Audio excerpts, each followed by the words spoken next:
International ক্রিকেটের মতো Bangladesh premier লিগেও Shakib Al Hasan সেরা। নামের পাশের 4 বারের ম্যান অব দ্য টুর্নামেন্ট আর অসংখ্য ম্যাচ সেরার পুরস্কার সেই গল্পই বলে। আর নিঃসন্দেহে সেরা অধিনায়ক মাশরাফি বিন মুর্তজা 4 বার বিপিএল এর শিরোপা জিতেছিলেন ম্যাচ, সেটাও প্রথম 5 আসরের মধ্যে। 2 সেরার মধ্যে মিল আর একটা জায়গায়। বাস্তবিক অর্থে দুজনেরই এই বিপিএল এ খেলার সম্ভাবনা একদম ক্ষীণ। দুজনেই সাবেক সংসদ সদস্য। জাতীয় দলের অধিনায়ক থাকাকালীন দুজনেই রাজনীতিতে জড়িয়ে কম সমালোচিত হননি। রাজনৈতিক বাক বদলের পর মাশরাফি হারিয়েছেন লোকচক্ষুর আড়ালে।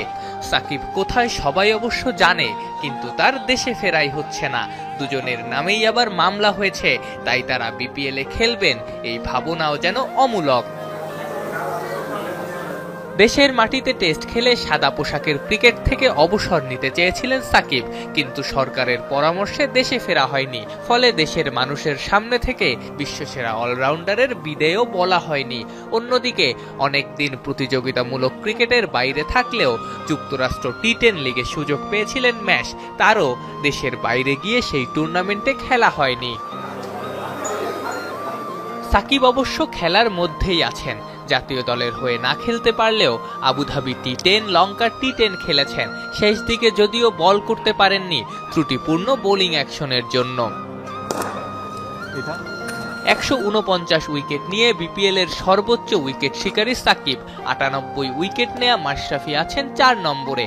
2397 রান করা সাকিব আবার টুর্নামেন্টের চতুর্থ হাইয়েস্ট রান স্কোরার। তাই এই দুজন না খেললে নিশ্চিতভাবেই টুর্নামেন্ট তার রং হারাবে।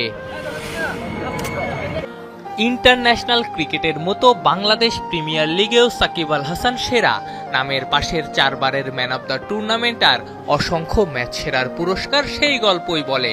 আর নিঃসন্দেহে সেরা অধিনায়ক মাশরাফি বিন মুর্তজা 4 বার বিপিএল এর শিরোপা জিতেছিলেন ম্যাচ, সেটাও প্রথম 5 আসরের মধ্যে। 2 সেরার মধ্যে মিল আর একটা জায়গায়। বাস্তবিক অর্থে দুজনেরই এই বিপিএল এ খেলার সম্ভাবনা একদম ক্ষীণ। দুজনেই সাবেক সংসদ সদস্য।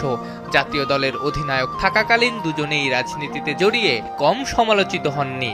রাজনৈতিক বাক বদলের পর মাশরাফি হারিয়েছেন লোকচক্ষুর আড়ালে।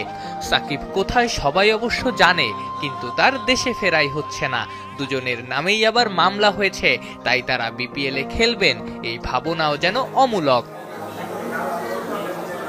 দেশের মাটিতে টেস্ট খেলে সাদা পোশাকের ক্রিকেট থেকে অবসর নিতে চেয়েছিলেন সাকিব, কিন্তু সরকারের পরামর্শে দেশে ফেরা হয়নি। ফলে দেশের মানুষের সামনে থেকে বিশ্বসেরা অলরাউন্ডারের বিদায়ও বলা হয়নি। অন্যদিকে অনেকদিন প্রতিযোগিতামূলক ক্রিকেটের বাইরে থাকলেও যুক্তরাষ্ট্র টি10 লিগে সুযোগ পেয়েছিলেন ম্যাচ, তারও দেশের বাইরে গিয়ে সেই টুর্নামেন্টে খেলা হয়নি।